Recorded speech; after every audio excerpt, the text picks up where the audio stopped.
Tanınmış bəstəkar, xalq artisti, Şöhrət ordeninin sənətkarı Eldar Mansurov məktəbdə layihəsinin qonağı olub. Bakı şəhər üzrə Təhsil İdarəsi tərəfindən reallaşdırılan layihənin bu dəfəki görüşü Süleyman Rüstəm adına xarici dillər təmayüllü gimnaziyada keçirilib. İllərdir ki, sevilərək dinlənilən məşhur əsərlərinin yaranma tarixçəsini şagirdlərlə bölüşən xalq artisti mahnıların əbədi yaşarlıq qazanmasına təsir edən amillərdən danışıb.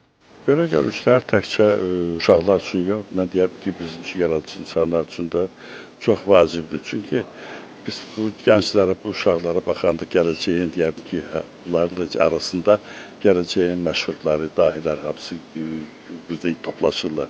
Yəni onlar hamısı məktəbdən gəlirlər, çıxırlar yavaş-yavaş böyüyə-böyüyə, hərəsi özünü tapır. Qeyd edək ki, məktəbdə layihəsinin əsas məqsədi şagirdlərdə mənəvi əxlaqi dəyərlərə hörmət və mütaliəyə marağı artırmaq, vaxtın düzgün idarə olunması, sosial şəbəkələrə aludəçiliyin aradan qaldırılması və mövcud imkanlardan səmərəli istifadə yollarını təbliğ etməkdən ibarətdir.